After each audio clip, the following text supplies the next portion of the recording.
guys! Today I'm going to review another Pete Walker film, and this one's called House of Mortal Sin.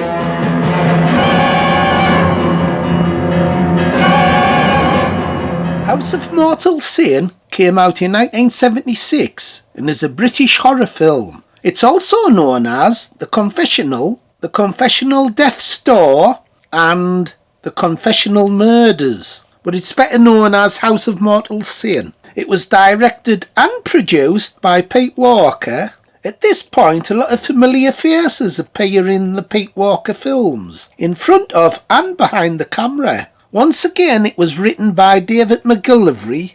Stanley Myers also returned to do the music. The film runs 104 minutes, and it was shot in only 5 weeks. The film stars Anthony Sharp, Susan Penhaligon, Stephanie Beacham, Norman Eshley, Sheila Keith, Kim Butcher and Andrew Sachs. So as you know, I'm going through the Pete Walker box set, and this one's House of Mortal Sin. There's the cover of it, and there's actually 3 commentaries on this film, so it's well worth getting.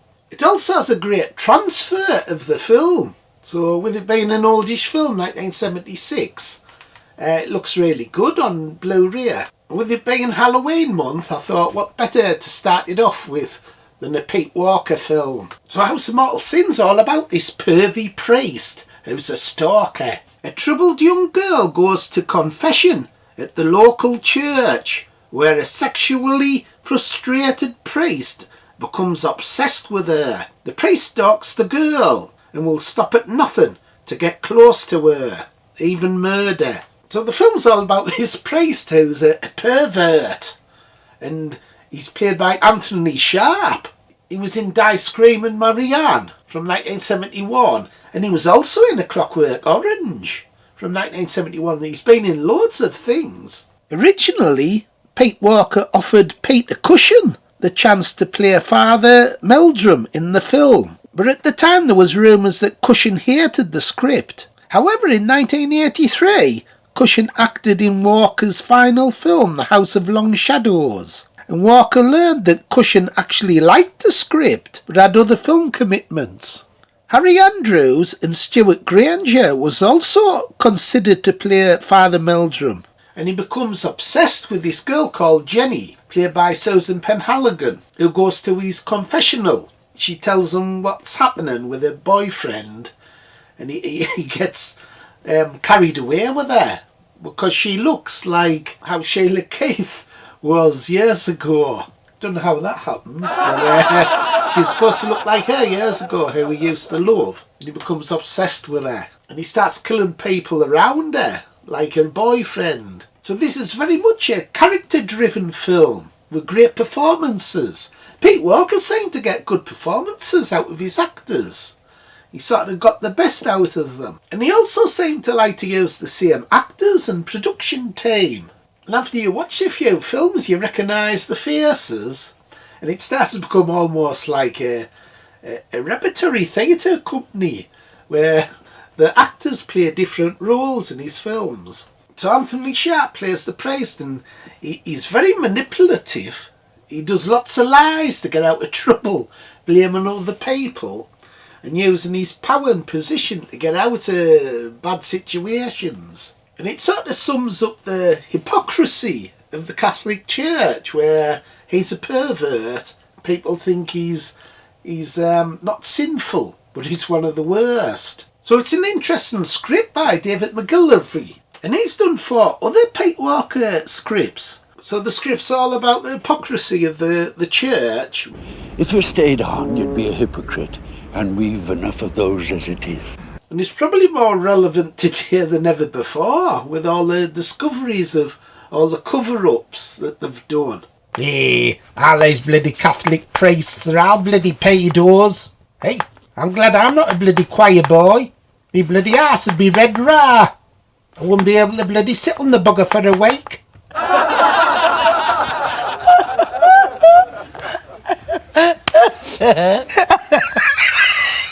No wonder them bloody kids' knackers drop.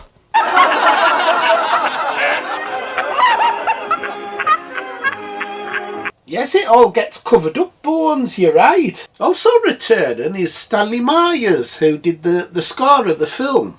And he would score 5 films for Pete Walker. And this is probably maybe his best one. The score's really eerie, has a religious vibe to it. So Susan Penhaligon plays Jenny in the film, and she's kind of the hero, the main focus of the film.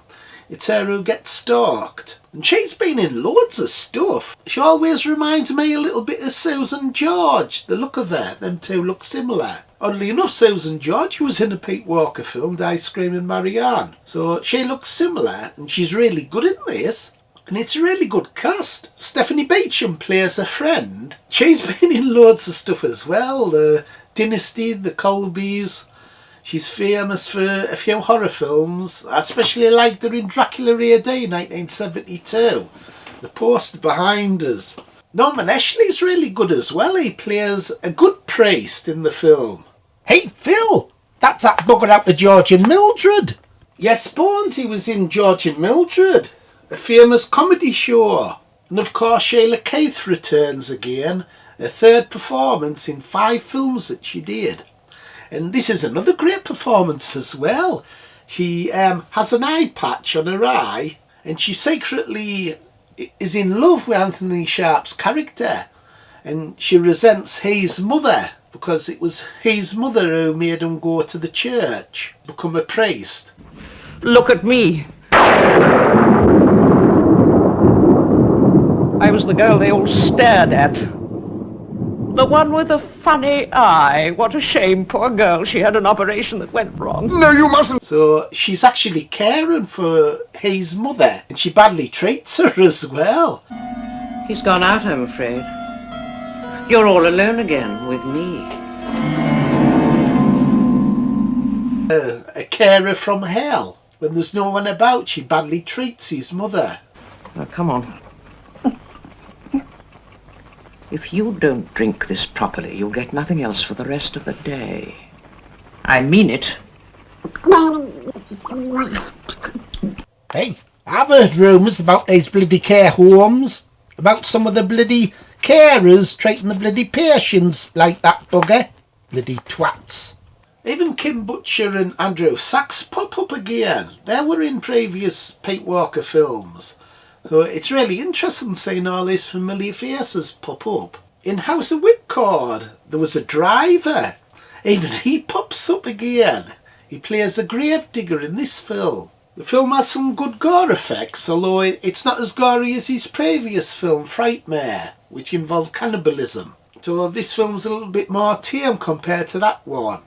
And there's no real nudity, although you do see Susan Penhaligon's arse.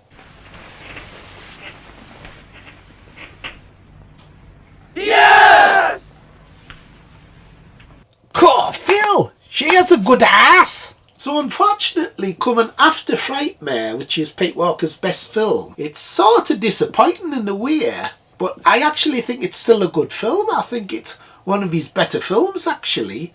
Just compared to that film, it's disappointing. And it's quite tense at times, especially towards the end of the film. It has a good last act. And of course it has a downbeat ending, which seems to be a running theme in his films as well. A lot of them have downbeat endings. And it just goes to show how people in position can get away with things.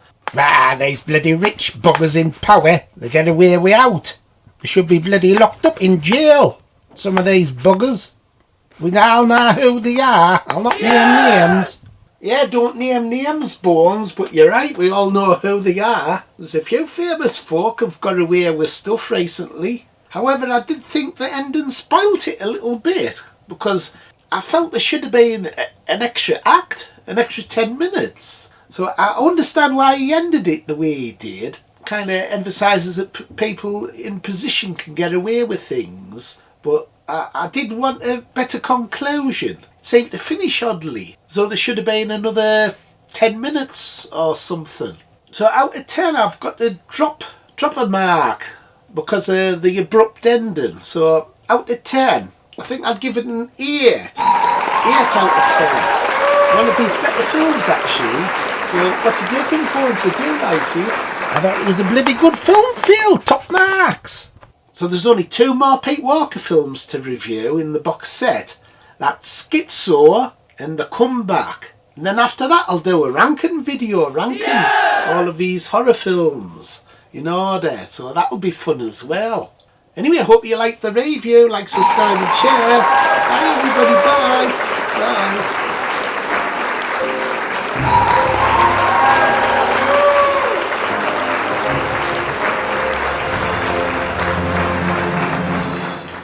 We do have more tonight on the Catholic Church sex abuse scandal. A Pennsylvania grand jury says more than 300 priests sexually abused more than 1,000 children and likely thousands more over 7 decades. Nikki Batiste explains how church leaders protected the priests, putting children at risk.